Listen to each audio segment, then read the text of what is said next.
தெய்வத்தின் குரல் மூன்றாம் பாகம். ஆச்சார விஷயங்கள் விஞ்ஞானத்துக்கு கட்டுப்பட்டதல்ல. முதற் பகுதி.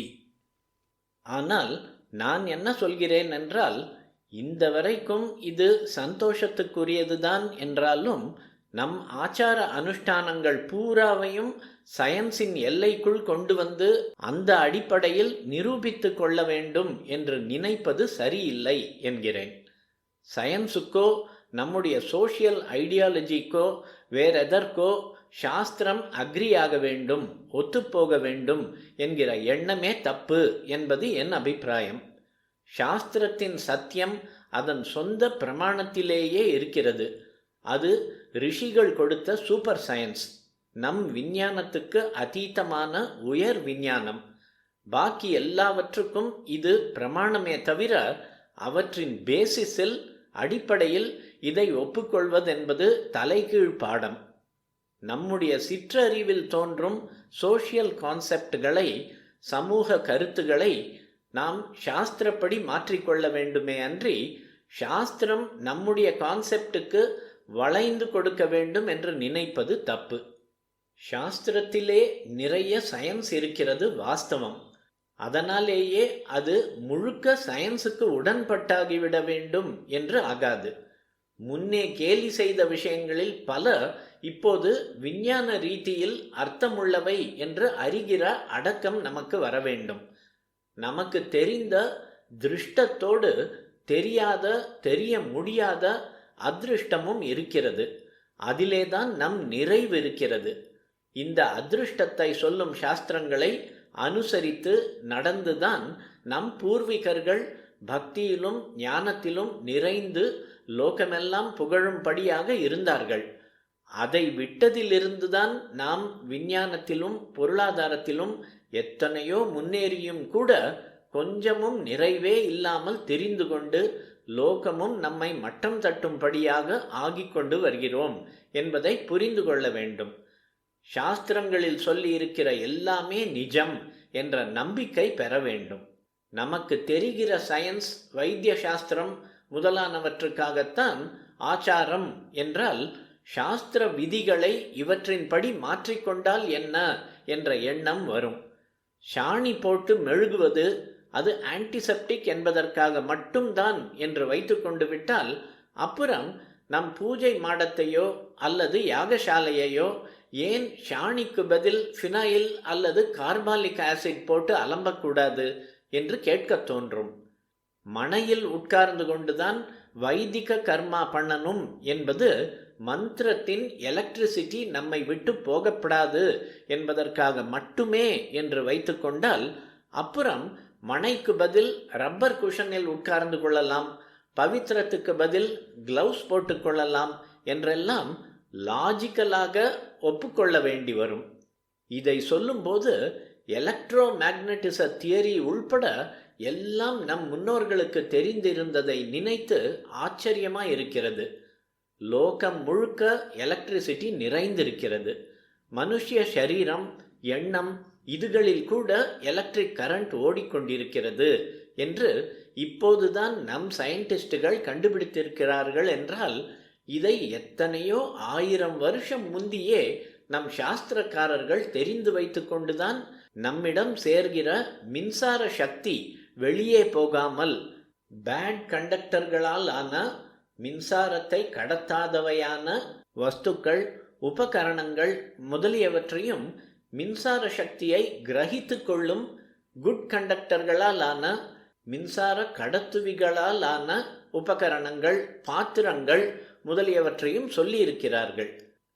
உட்காருகிற மனை மாதிரியே யாகத்தில் ஹோமத்துக்கு பிரயோஜனப்படுகிற கரண்டி பேட் கண்டக்டர் ஆன மரத்தால் ஆனதாகத்தான் இருக்க வேண்டும். மறு திசையில் செப்பு பாத்திரம், செப்பு விக்கிரகம், பட்டு வஸ்திரம் முதலியன குட் கண்டக்டர்கள். வாழாது வாழ்ந்தாலும் வடக்கே தலை வைத்து படுக்கக்கூடாது என்பார்கள். இதெல்லாம் சுத்த மூட நம்பிக்கை என்று 20-30 வருஷம் முந்தி சொல்லி வந்தார்கள்.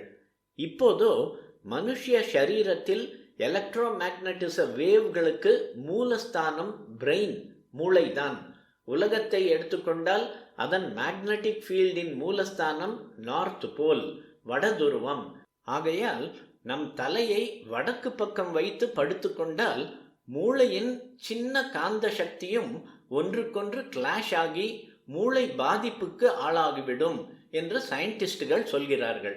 அதே சமயம் ஜபம் தியானம் பண்ண வடக்கு பார்த்து உட்காருவது நல்லதென்று சொல்லியிருக்கிறது.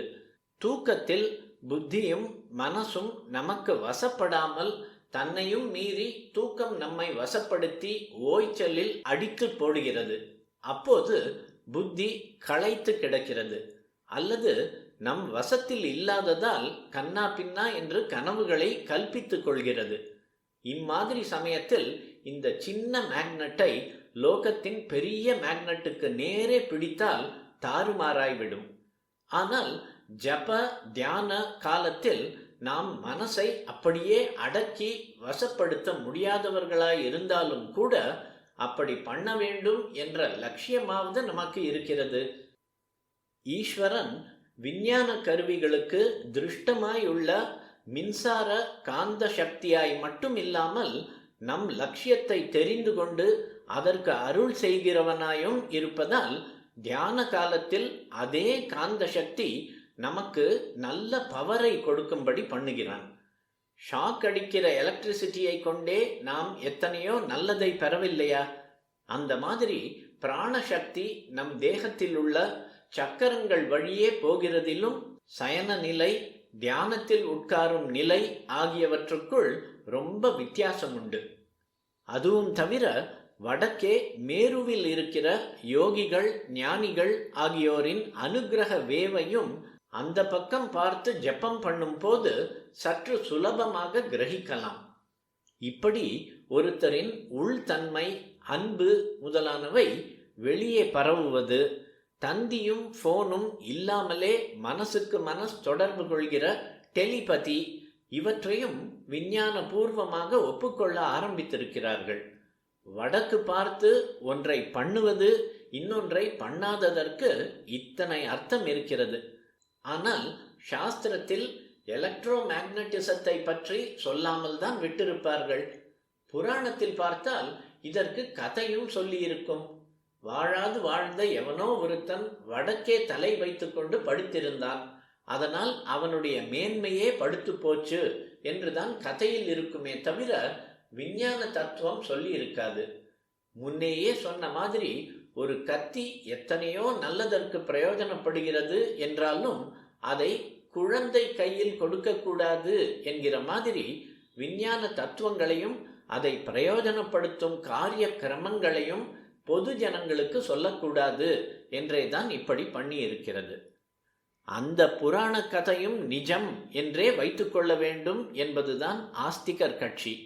லோகத்துக்கு தெரிகிற சயின்ஸும் அதோடு தத்துவமும் கதை புராணங்களும் ஸ்தாபிக்கிற சயின்ஸுக்கு தெரியாத சத்தியமும் சேர்ந்துதான் சாஸ்திரம். முன்னே தெரியாதிருந்த உண்மைகள் சயின்ஸுக்கு இப்போது தினம் தினம் புதுசாக தெரிகிற போது முன்னே பரிகாசம் பண்ணின அநேக ஆச்சாரங்களை அதுவே ஸ்லாகிக்க ஆரம்பிக்கிறது. பல் தேய்க்காமல் பெட் காஃபி, வெள்ளைக்காரன் மாதிரி நித்திய ஸ்நானம் இல்லாமல் இருப்பது, எப்போது பார்த்தாலும் உடம்பை மூடி திக்கு துணியில் சூட்டும் கோட்டும் போட்டுக்கொண்டிருப்பது, இதெல்லாம் நம் நாட்டு சீதோஷ்ணம், அதையொட்டி ஏற்படும் ஜீரண சக்தி முதலியவற்றுக்கு பொருந்தாதவை என்று படிப்பாளிகள் சொல்ல ஆரம்பித்திருக்கிறார்கள்.